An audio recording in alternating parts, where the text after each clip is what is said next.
విజయసాయి రెడ్డి గారి అంశానికి వస్తే డెఫినెట్గా ఆయన జగన్ రెడ్డి గారికి వైఎస్ఆర్ కాంగ్రెస్ పార్టీకి మొదటి నుంచి కూడా ఉన్నప్పుడు విధేయులు. కానీ మాకు తెలిసినది ఎంతవరకు వైఎస్ఆర్ కాంగ్రెస్ పార్టీ వచ్చిన తర్వాత, ఆయన జైల్లో పెట్టిన తర్వాత, జగన్మోహన్ రెడ్డితో ఉన్న తర్వాత ఒక నమ్మకమైన వ్యక్తిగానే అతన్ని సేల్ కావడం జరిగింది. అదేవిధంగా రాజ్యసభ ఇవ్వడము, ఢిల్లీలో కూడా ఆయన ఉండడము, ఢిల్లీకి జగన్మోహన్ రెడ్డి గారి అఫైర్స్ చూడడం జరిగింది.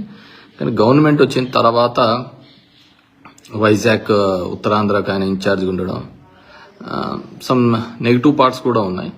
సార్ వాట్ ఎవర్ మేబీ, ఆయన ఇప్పటివరకు ఏం మాట్లాడలేదు దాని గురించి. కానీ డిఫరెంట్గా మాట్లాడుతున్నారు. మన వాళ్ళ అల్లుడు దాని మీద కాకినాడ సెజ్కి సంబంధించినది ఉన్నాయని, ఇంకా కొన్ని ఉన్నాయని. డెఫినెట్గా ఇప్పుడు ఉండేదన్నీ కూడా ఇవే కదా, ఒక ఈడీతోనే సిబిఐ, ఈడీ ఈ వ్యవస్థలే కదా ఎవరినైనా కానీ ఎనీ గవర్నమెంట్ని కూడా బెండ్ చేస్తున్నాయి ముఖ్యమంత్రి. దాంట్లో విజయసాయి రెడ్డి పెద్ద అతీతుడు కాదని నేను అనుకుంటున్నాను.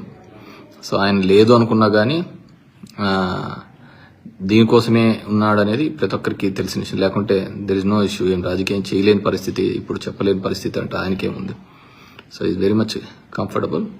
సో చాలా చెప్తున్నారు, కానీ మనకు తెలియక సరే వ్యవసాయం చేసుకోవడానికి వెళ్తున్న అతని వ్యక్తికి మనం ఎందుకు మళ్ళీ మాట్లాడాలి. సరే చూద్దాం, మళ్ళీ ఆయన మాట్లాడితే ఆయన గురించి మాట్లాడదాం.